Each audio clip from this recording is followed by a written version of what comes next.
Mi opinión del segundo paso de AA. El segundo paso de Alcohólicos Anónimos es: vinimos a creer que un poder superior a nosotros mismos podría devolvernos la cordura. El segundo paso se refiere a la necesidad de encontrar una fuerza mayor o un poder superior que pueda ayudar a las personas a superar la adicción al alcohol y a recuperarse. Esto puede ser una fuerza o un principio más grande que uno mismo, ya que las personas recién llegadas no creen en Dios ya que están resentidos con Él. Es entonces la sustitución de tener algo por el momento. Después se cambiará este pensar en los demás pasos siguientes. El segundo paso implica tener la humildad de reconocer que no se puede superar la adicción por sí solo y que se necesita la ayuda y el apoyo de algo o alguien más. Para algunas personas, el segundo paso puede ser un paso difícil ya que puede implicar aceptar la existencia de un poder superior y buscar una conexión con ese poder. Sin embargo, para muchas personas, el segundo paso es un paso importante en el proceso de recuperación del alcoholismo ya que les permite encontrar una fuerza mayor que les da esperanza y les ayuda a seguir avanzando en su recuperación. Paso número 2. Llegamos a creer que un poder superior a nosotros mismos podría devolvernos el sano juicio. Al leer el segundo paso, la mayoría de los recién llegados a AA se ven enfrentados a un dilema, a veces un grave dilema. ¿Cuántas veces les hemos oído gritar: miren lo que nos han hecho? Nos han convencido de que somos alcohólicos y que nuestras vidas son ingobernables. Después de habernos reducido a un estado de impotencia total, ahora nos dicen que solo un poder superior puede librarnos de nuestra obsesión. Algunos de nosotros no queremos creer en Dios, otros no podemos creer, y hay otros que, aunque creen en Dios, no confían en que Él haga este milagro. Bien, ya nos tienen con el agua al cuello, pero ¿cómo vamos a salir del apuro? Consideremos primero el caso de aquel que dice que no quiere creer, el caso del rebelde. Su estado de ánimo solo puede describirse como salvaje. Toda su filosofía de la vida, de la que tanto se vanagloriaba, se ve amenazada. Cree que ya hace bastante al admitir que el alcohol le ha vencido para siempre. Pero ahora, todavía dolido por esa admisión, se le plantea algo realmente imposible.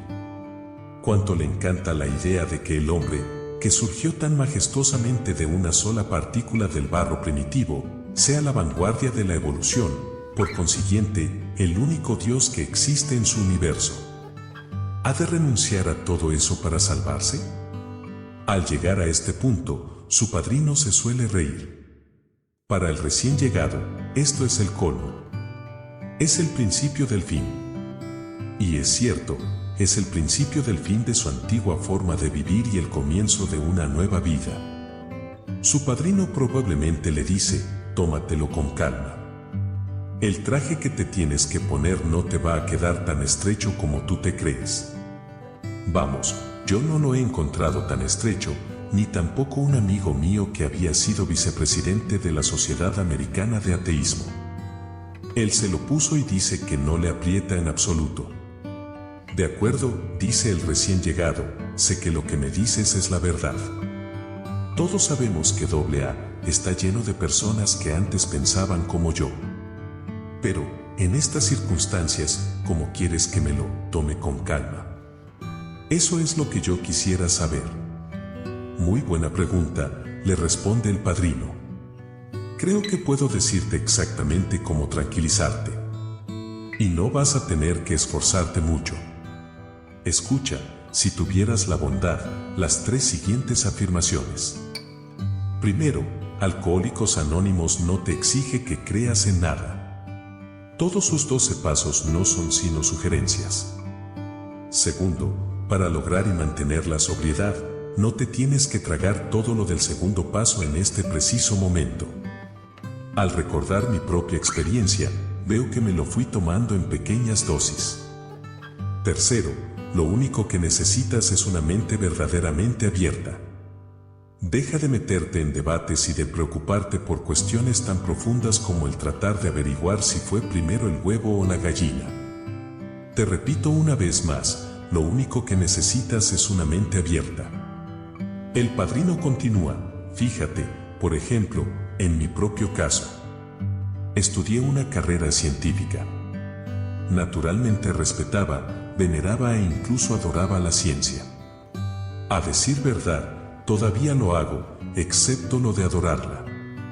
Repetidas veces mis maestros me expusieron el principio básico de todo progreso científico, investigar y volver a investigar una y otra vez y siempre con una mente abierta. La primera vez que eché una mirada al programa de AA, mi reacción fue exactamente como la tuya. Este asunto de AA, me dije, no es nada científico. No puedo tragarlo. No me voy a parar a considerar tales tonterías. Luego me desperté.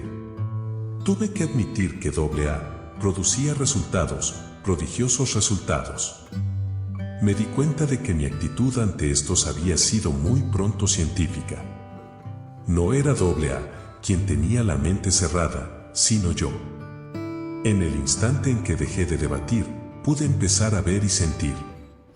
En ese momento, el segundo paso, sutil y gradualmente, empezó a infiltrarse en mi vida.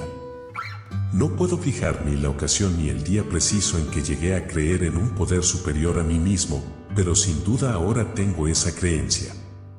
Para llegar a tenerla, solo tenía que dejar de luchar y ponerme a practicar el resto del programa de AA con el mayor entusiasmo posible.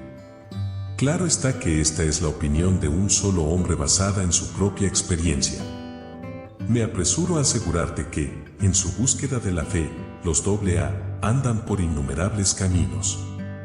Si no te gusta el que te ha sugerido, seguro que descubrirá uno que te convenga si mantienes abiertos los ojos y los oídos.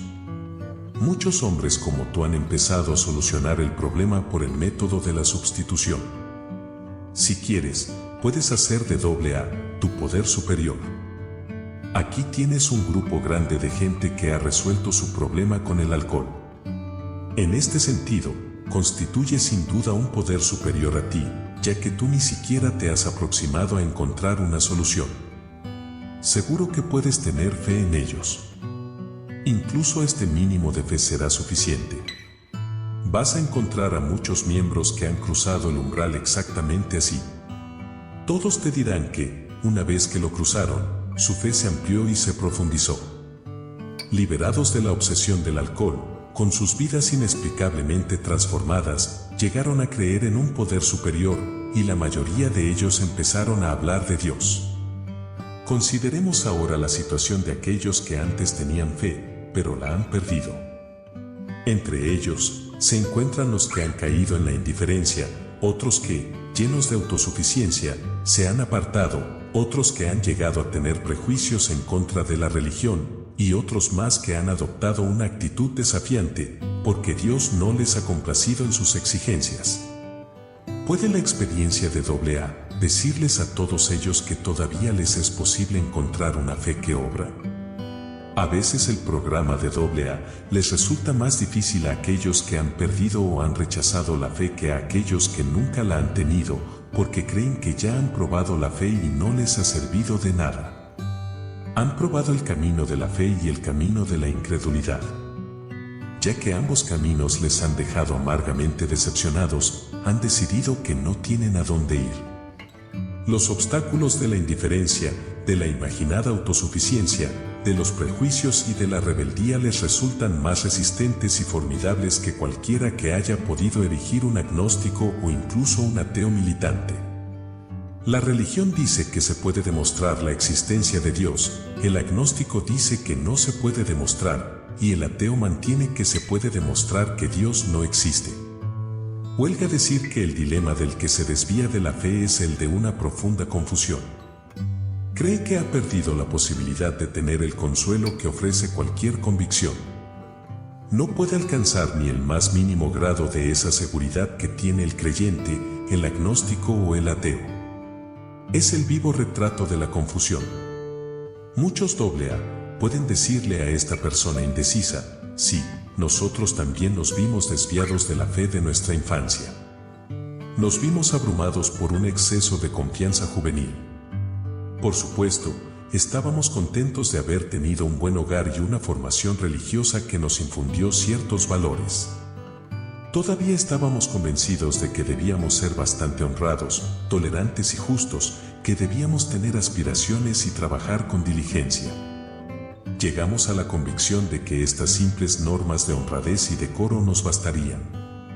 Conforme el éxito material, basado únicamente en estos atributos comunes y corrientes, empezó a llegarnos, nos parecía que estábamos ganando el juego de la vida. Esto nos produjo un gran regocijo y nos hizo sentirnos felices. ¿Por qué molestarnos con abstracciones teológicas y obligaciones religiosas o con el estado de nuestra alma, tanto aquí como en el más allá? La vida real y actual nos ofrecía suficientes satisfacciones. La voluntad de triunfar nos salvaría. Pero entonces el alcohol empezó a apoderarse de nosotros. Finalmente, al mirar al marcador y no ver ningún tanto a nuestro favor y darnos cuenta de que con un fallo más no quedaríamos para siempre fuera de juego, tuvimos que buscar nuestra fe perdida. La volvimos a encontrar en AA y tú también puedes hacer lo mismo. Ahora nos enfrentamos con otro tipo de problema, el hombre o la mujer intelectualmente autosuficiente. A estas personas, muchos AA les pueden decir, sí, éramos como tú, nos pasábamos de listos. Nos encantaba que la gente nos considerara precoces. Nos valíamos de nuestra educación para inflarnos de orgullo como globos, aunque hacíamos lo posible para ocultar esta actitud ante los demás. En nuestro fuero interno, creíamos que podíamos flotar por encima del resto de la humanidad debido únicamente a nuestra capacidad cerebral. El progreso científico nos indicaba que no había nada que el hombre no pudiera hacer. El saber era todopoderoso. El intelecto podía conquistar la naturaleza. Ya que éramos más inteligentes que la mayoría de la gente, o así lo creíamos, con solo ponernos a pensar tendríamos el botín del vencedor. El Dios del intelecto desplazó al Dios de nuestros antepasados. Pero nuevamente Don Alcohol tenía otros planes. Nosotros, que tanto habíamos ganado casi sin esfuerzo, lo perdimos todo. Nos dimos cuenta de que, si no volviéramos a considerarlo, moriríamos. Encontramos muchos en AA que habían pensado como nosotros. Nos ayudaron a desinflarnos hasta llegar a nuestro justo tamaño. Con su ejemplo, nos demostraron que la humildad y el intelecto podían ser compatibles, con tal de que siempre antepusiéramos la humildad al intelecto. Cuando empezamos a hacerlo, recibimos el don de la fe, una fe que obra. Esta fe también la puedes recibir tú. Otro sector de AA dice, estábamos hartos de la religión y de todo lo que conlleva la religión. La Biblia nos parecía una sarta de tonterías, podíamos citarla, versículo por versículo, y en la maraña de genealogía perdimos de vista las bienaventuranzas. A veces, según lo veíamos nosotros, la conducta moral que proponía era inalcanzablemente buena, a veces indudablemente nefasta. Pero lo que más nos molestaba era la conducta moral de los religiosos. Nos entreteníamos señalando la hipocresía, la fanática intolerancia y el aplastante fariseísmo que caracterizaban a tantos de los creyentes, incluso en sus trajes de domingo. Cuánto nos encantaba recalcar el hecho de que millones de los buenos hombres de la religión seguían matándose los unos a los otros en nombre de Dios. Todo esto, por supuesto, significaba que habíamos sustituido los pensamientos positivos por los negativos.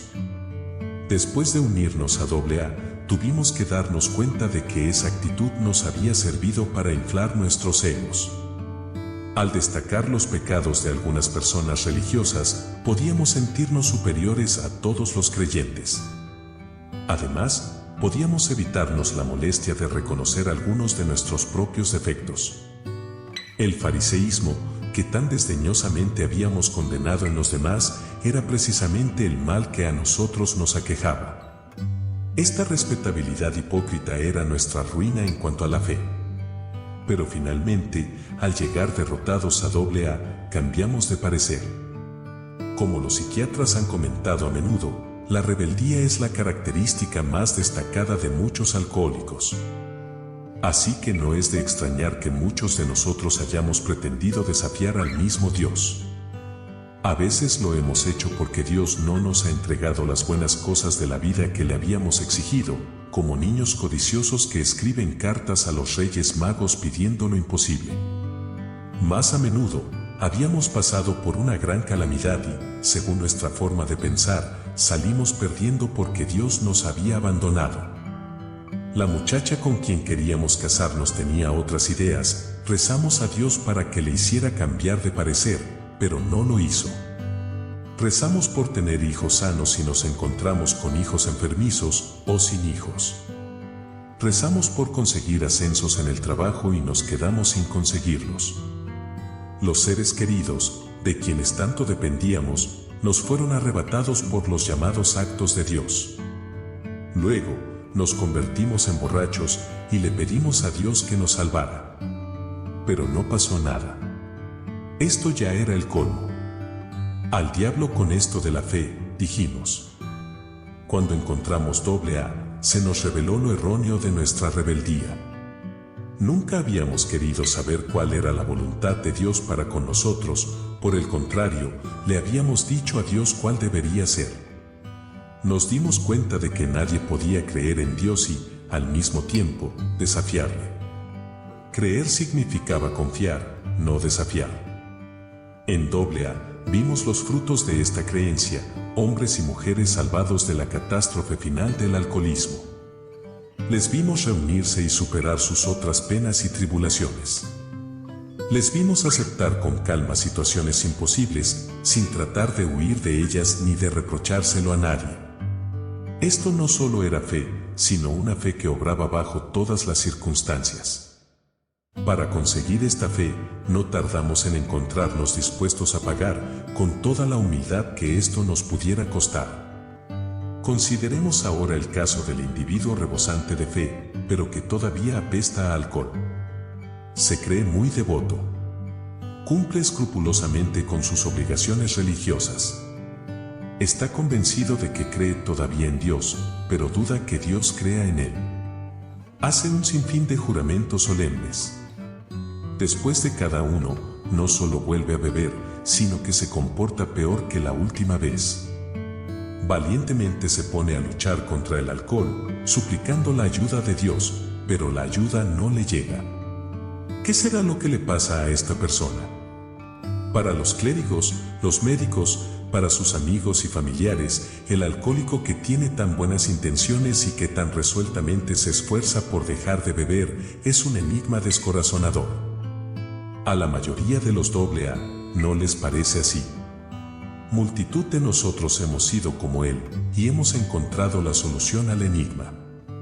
No tiene que ver con la cantidad de fe, sino con la calidad. Esto era lo que no podíamos ver. Nos creíamos humildes, pero no lo éramos. Nos creíamos muy devotos en cuanto a las prácticas religiosas, pero al volver a considerarlo con toda sinceridad, nos dimos cuenta de que solo practicábamos lo superficial. Otros de nosotros habíamos ido al otro extremo, sumiéndonos en el sentimentalismo y confundiéndolo con los auténticos sentimientos religiosos. En ambos casos, habíamos pedido que se nos diera algo a cambio de nada. En realidad, no habíamos puesto nuestra casa en orden, para que la gracia de Dios pudiera entrar en nosotros y expulsar la obsesión de beber. Nunca, en ningún sentido profundo y significativo, habíamos examinado nuestra conciencia, ni habíamos reparado el daño a quienes se lo habíamos causado, ni habíamos dado nada a otro ser humano sin exigir algo o esperar alguna recompensa. Ni siquiera habíamos rezado como se debe rezar. Siempre habíamos dicho, concédeme mis deseos, en vez de, hágase tu voluntad. Del amor a Dios y del amor al prójimo, no teníamos la menor comprensión. Por lo tanto, seguíamos engañándonos a nosotros mismos y, en consecuencia, no estábamos en la posibilidad de recibir la gracia suficiente para devolvernos el sano juicio. Son muy contados los alcohólicos activos que tan siquiera tienen una vaga idea de lo irracionales que son o que, si llegan a darse cuenta de su insensatez, pueden soportarla. Algunos están dispuestos a decir que son bebedores problemas, pero no pueden aceptar la sugerencia de que son, de hecho, enfermos mentales. Un mundo que no distingue entre el bebedor normal y el alcohólico contribuye a que sigan en su ceguera. El sano juicio se define como salud mental. Ningún alcohólico que analice fríamente su comportamiento destructivo, ya sea que haya destruido los muebles de su casa o su propia integridad moral, puede atribuirse a sí mismo la salud mental. Por lo tanto, el segundo paso es el punto de convergencia para todos nosotros. Tanto si somos ateos, agnósticos o antiguos creyentes, podemos estar unidos en este paso. La verdadera humildad y amplitud de mente pueden llevarnos a la fe, y cada reunión de AA es un seguro testimonio de que Dios nos devolverá el sano juicio si nos relacionamos de la forma debida con Él.